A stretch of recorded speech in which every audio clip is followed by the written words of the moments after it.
And welcome into PressBox Live. I'm Stan the Fan Charles of PressBox and PressBoxOnline.com. With me is my co-host, Gary Stein. Gary, how are you? Good to go, Stanley. How about yourself? You're good to go? I'm Yep. going to let you, I normally intro the guest and get the first question in, but because you work for this man, I'm going to allow you to intro. Work with. Yes. You work And this with. has turned out to be a really interesting working relationship because it's been COVID defined or whatever you want to call it. But our guest is Brian Barrio, the athletic director at UMBC, the University of Maryland, Baltimore County. And Brian, I'll start it off. I mean, you came in January of 2020, and your world was in a little bit of a flux there, coming down from Central Connecticut State down to UMBC. And now all of a sudden, everybody's world is in a little bit of a flux. Just tell us what these first 3, 6, 9 months have been like for you personally with all the changes going on. It's going to be, I think when the ground stops moving under my feet, it's going to be a weird moment to to be back to something normal. And I think all of us feel that way right now.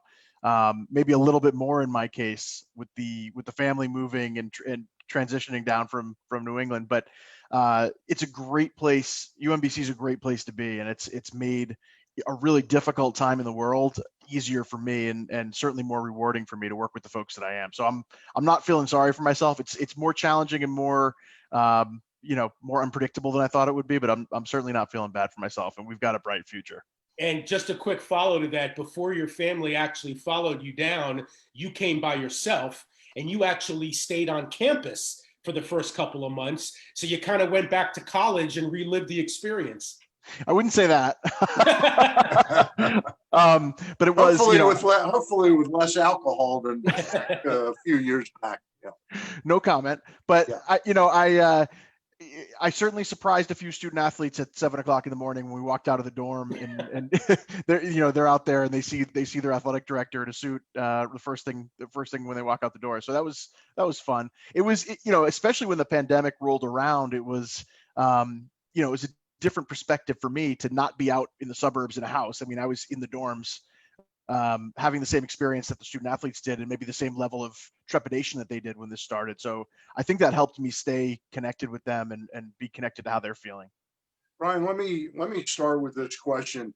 You oversee the athletic program there. I think it's 17 Division I sports. Correct. But you don't have football. Does that make the issues and the problems that you have at UMBC a little easier to deal with, or does it in some way create more pressure around it? Football certainly at the FCS level, which is where UMBC would be, is a challenge financially and kind of a tightrope financially under the best of circumstances.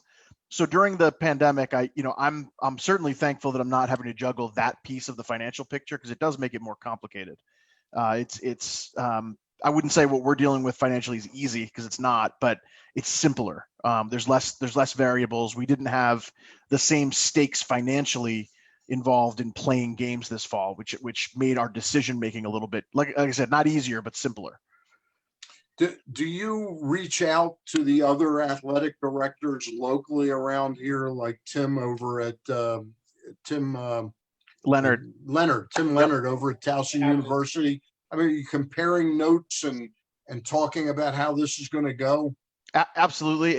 That's actually been one of the great things about this experience, is that, those of us, and not just, I mean, certainly in the Baltimore area, I talk to Tim Leonard every week. I talk to Ed Scott at Morgan State. I talk to Donna Woodruff at Loyola. And we also have calls in the Maryland system for all of the University of Maryland schools, Division I, II, and III.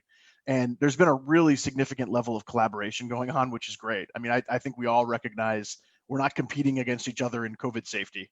We all want to help do the best we can and help each other get through it. So there's been advice shared, there's been venting, there's been some psychiatry sessions with each other. I think it's really probably brought all of us closer together and helped identify some common bonds. And I think you will see some fruits of that as we move forward, because I think the idea of regional scheduling is one of the things that's going to come out of this for everybody. And whether you're Big Ten, whether you're America East, we're going to be looking more regionally across all of our sports. And I think it's going to be really important that we have those relationships locally.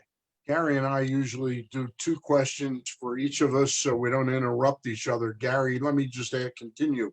The regional schedule stuff and playing more local games, that's in the hopper. It's already being sort of discussed.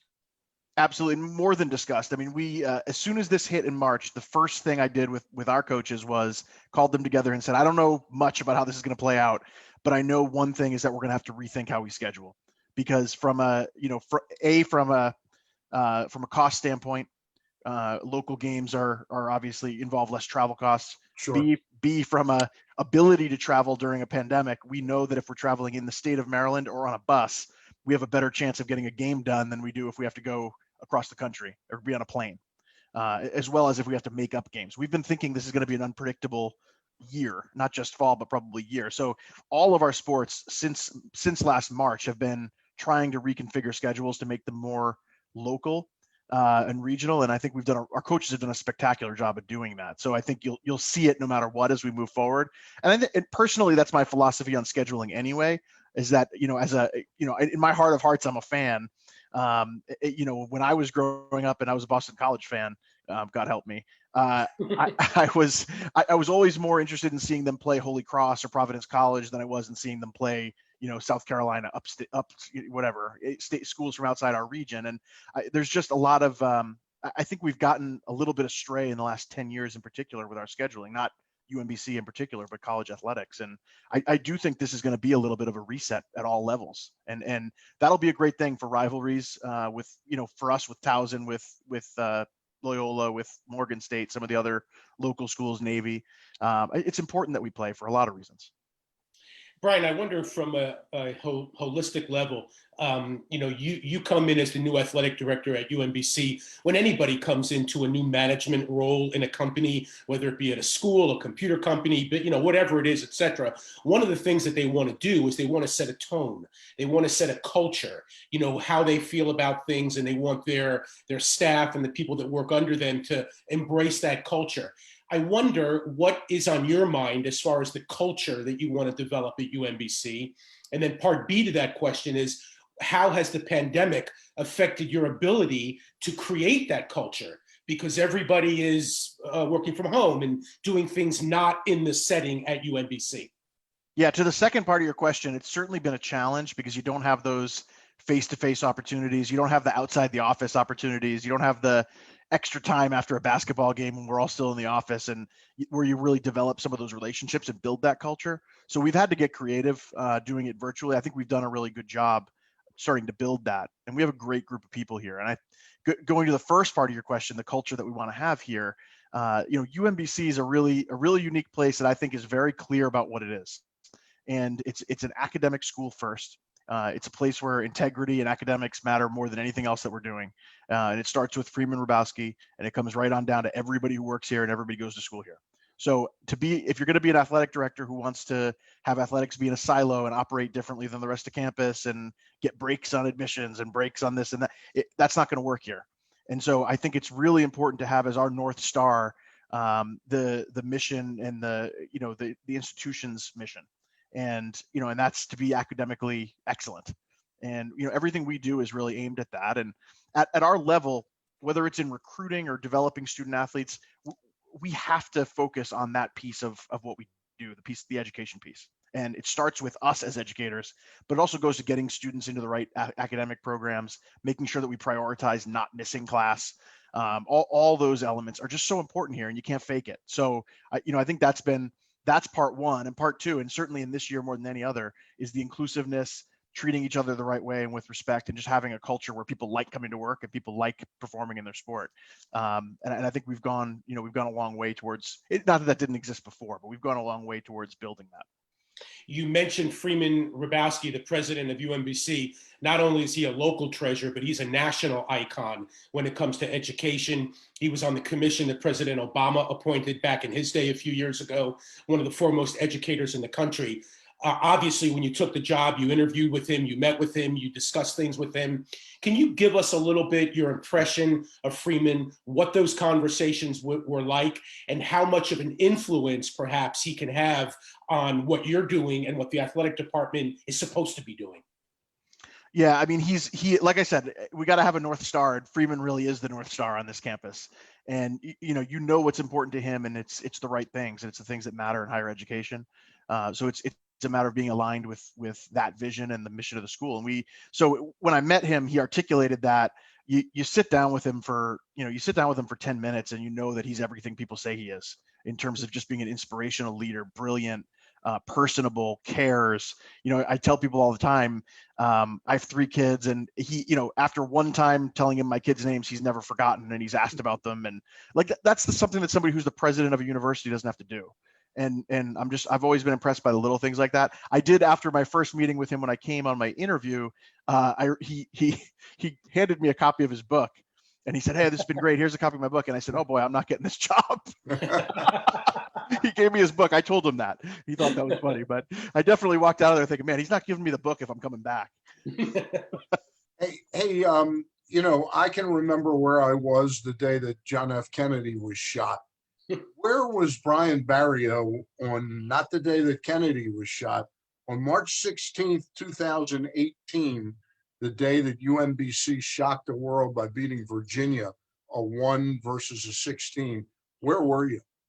I was standing in Matt Badzik's kitchen in Reno, Nevada, watching it on TV, and I was as happy as anybody because I came from the America East, and so I knew UMBC and I knew the people, and I was thrilled. And everybody roots for the 16 over the 1, but to have it be a 16 that you feel connected with is even more special. And I had heard, I didn't know Ryan Odom at the time, but I'd heard such great things about him personally, which are all true.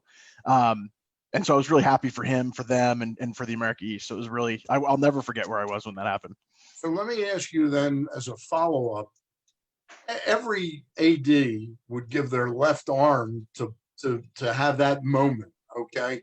Has it made the job at UMBC easier or harder to live up to something like that? It kind of reminds me when Freddie Lynn was a rookie and won the MVP and Rookie of the Year. Sort of after that, what's kind of left? So if you could tackle that question. I got distracted when you mentioned Fred Lynn, because not only is he a USC Trojan, but I'm a Red Sox fan too, so I know exactly what you're talking about. No, I don't consider it something that we need to live up to. I think it's something we've got to surpass. It's something that has to be chapter 1 in a many chapter book of our basketball success. So isn't there a danger in trying to surpass that though, because it takes you out of the lane you're really in?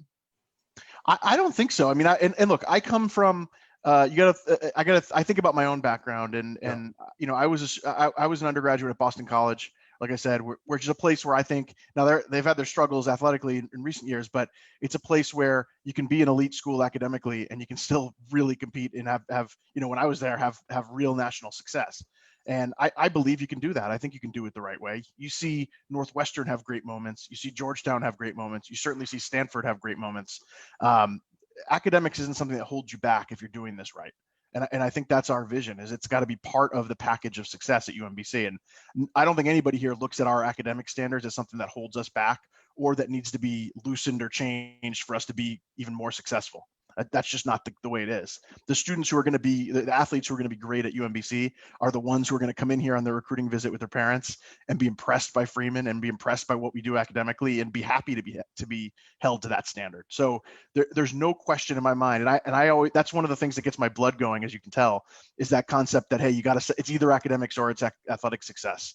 I think it's a false choice. Yeah, I would agree with that. Brian, the COVID-19, the pandemic, has really changed the world. I mean, it's changed everything. It's changed business, working remotely. Maybe offices aren't as important as they used to be, all kinds of change. And no doubt it's going to change the nature of college, remote learning. We were already reading, in papers online, et cetera, about students who don't want to pay the freight that a full-blown college experience would cost, because they're not getting the full-blown college experience. They're learning online as opposed to coming to campus, et cetera. My question is, and towards that end, money will be different as far as college is concerned, I'm sure. Many colleges have already lowered their tuitions, et cetera.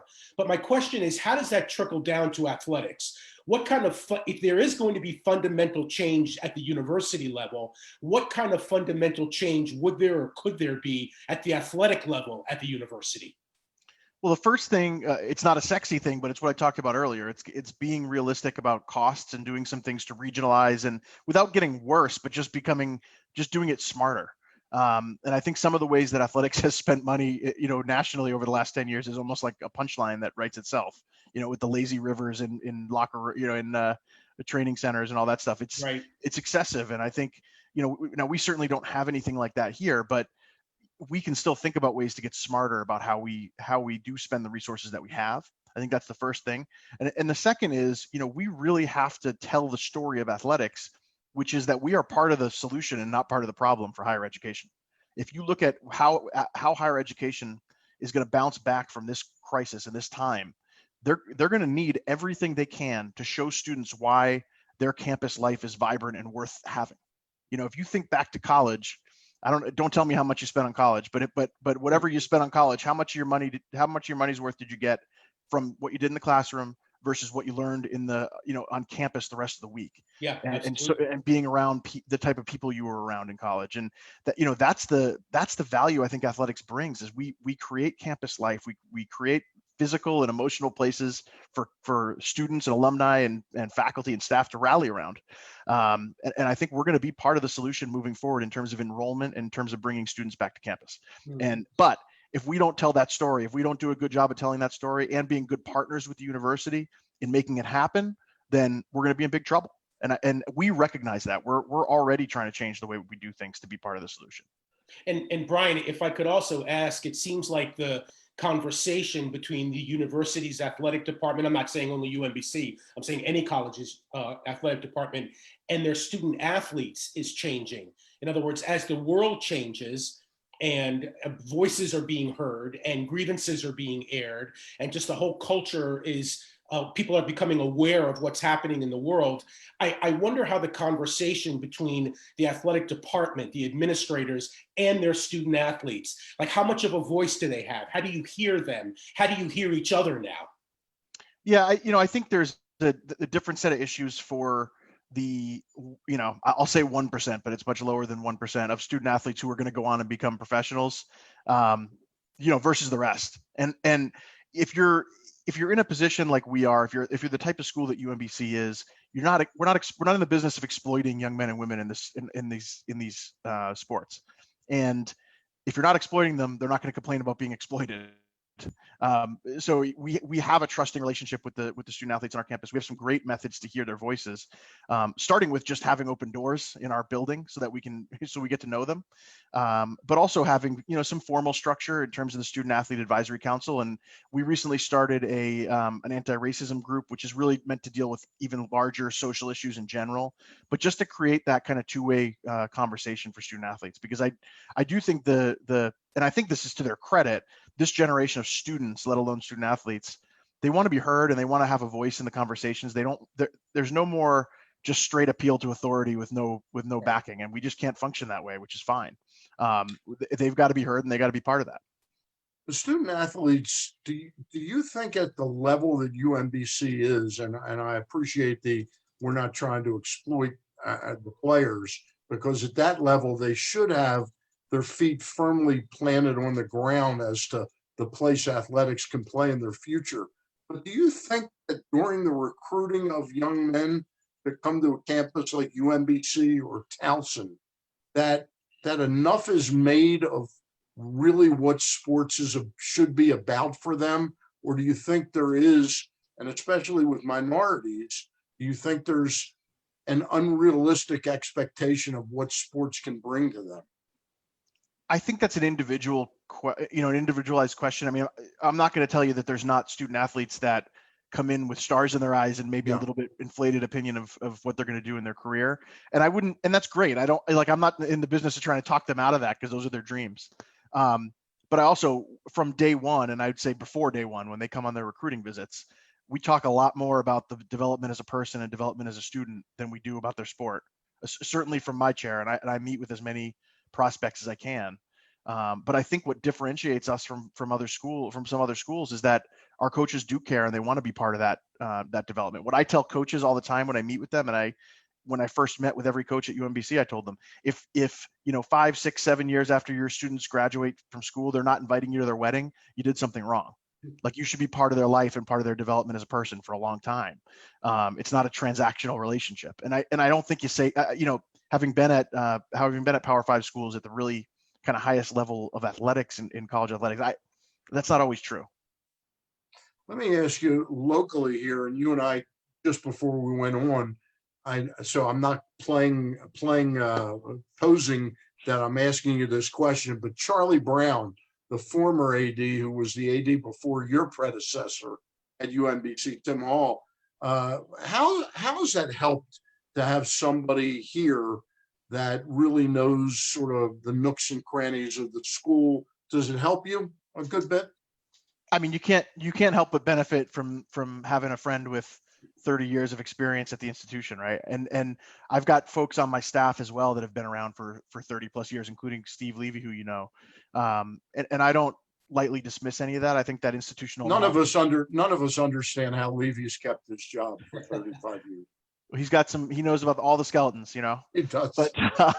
But Steve's great, and but Charlie too, and they care about this place. They care about it. So they don't care who's in this chair, as long as it's somebody who cares as much as they do about UMBC, and respects the position and respects the department. And they've all been great in terms of sharing that kind of knowledge. And Charlie in particular, because like I said, he loves the place, and he gave his heart and soul to it for a long time, and he cares about what happens to UMBC for the rest of time. And I just got together with him last week and had a great conversation about his experiences and my experiences, and I look forward to continuing to do that.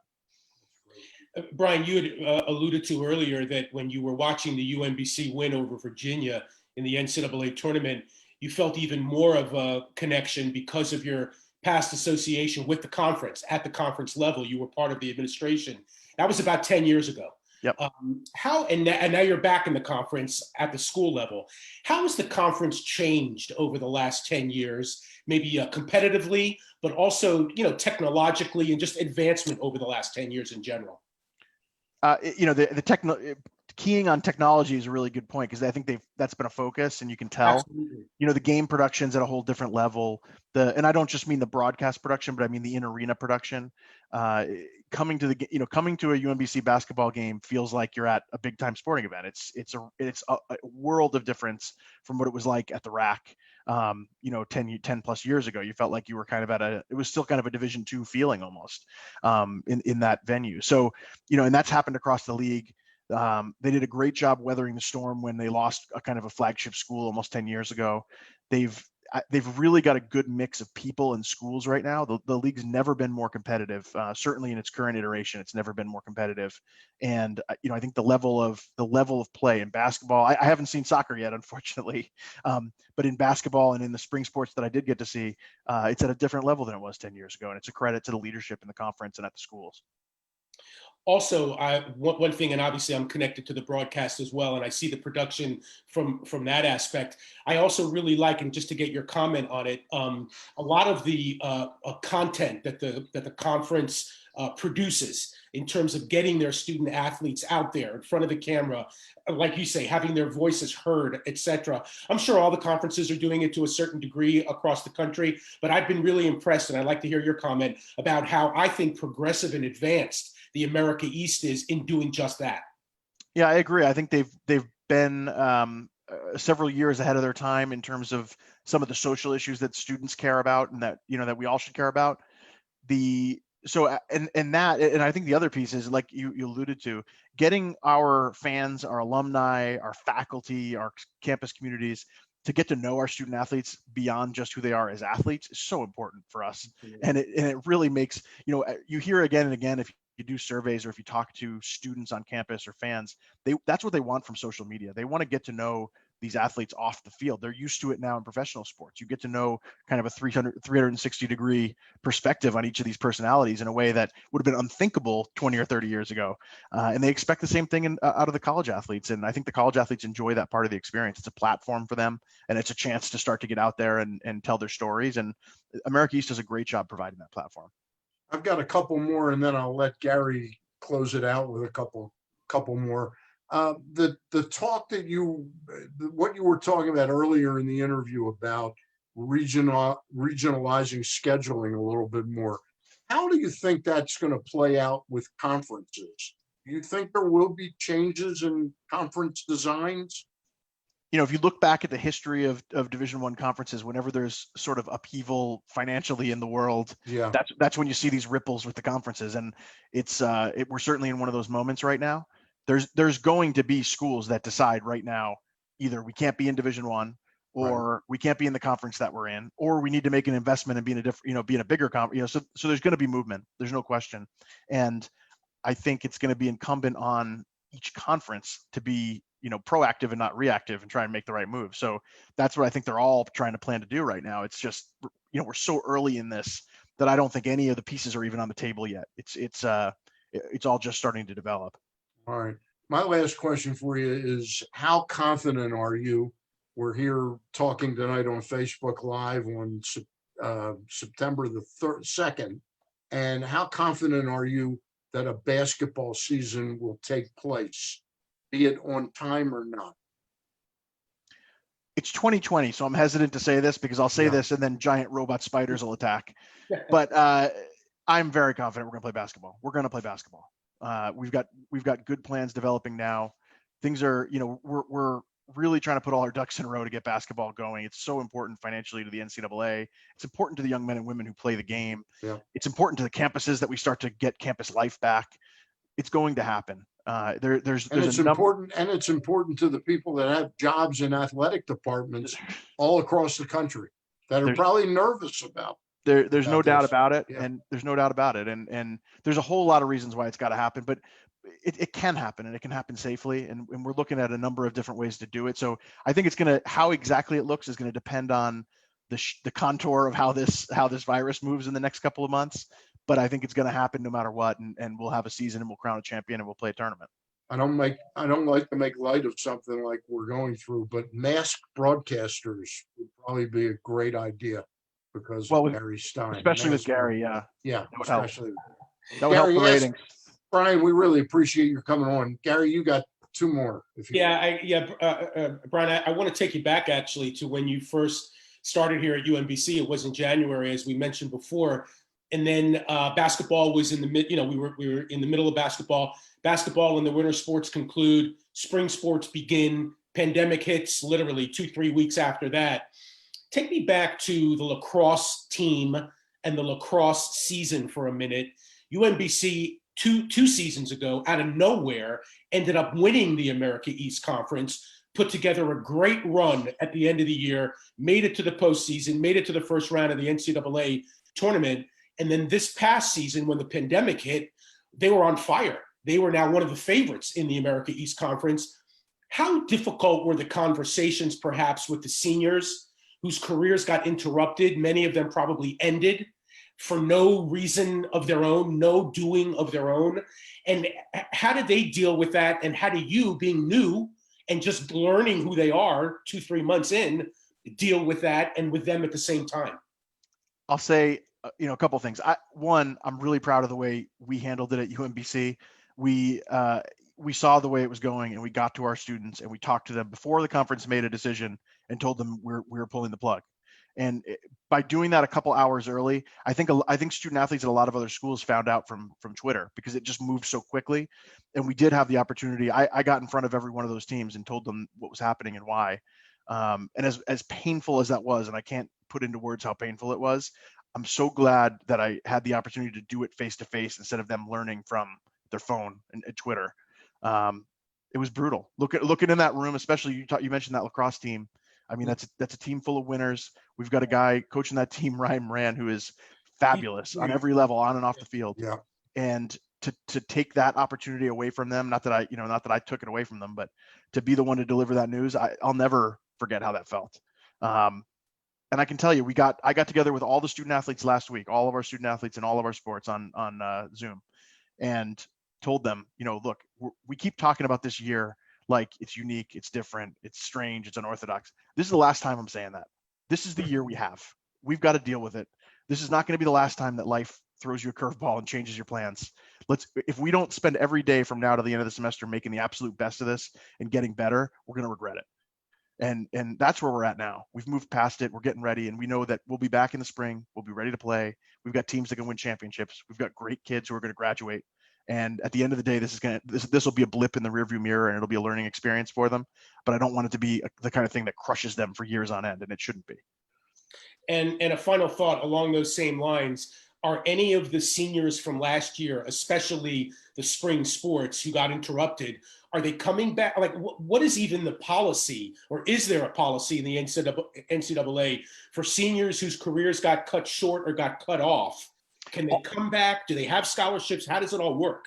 It's always fun to trash the NCAA, but in this case they were really good and flexible, and they've done it again this fall. And all of the student athletes had the opportunity to get their year of eligibility back. Now that doesn't mean that we had extra scholarship money. It doesn't mean that we necessarily, if we had already recruited students for next year, but they've got the opportunity to play with us, or they've got the opportunity to transfer and do a grad year somewhere else and play. They've got flexibility, and I thought that was a really fair way to handle it. So to answer your question, we have some that are going to come back and play with us, who were scheduled to be finished. We've got others who moved on and are going to play somewhere else, or are just going to move on with their lives. But they all got that chance, and I think it's a credit to the NCAA. They don't often get positive words, but I'll give them one here. Good. Brian, thank you very much for your time. We welcome you to the community. I know you'll be at UMBC if you want to be for a long time to come. Well, I do, and I appreciate it. Down. Glad to be here. Gary, I'm happy to see you, man. It feels like we're back at basketball. It's exciting. I mean, it's only been about 9 months, right? Thank you guys so much. Unbelievable. For Brian Barrio, UMBC's new athletic director, and Gary Stein, I'm Stan the Fan of Press Box, and we'll see you down the road pretty soon.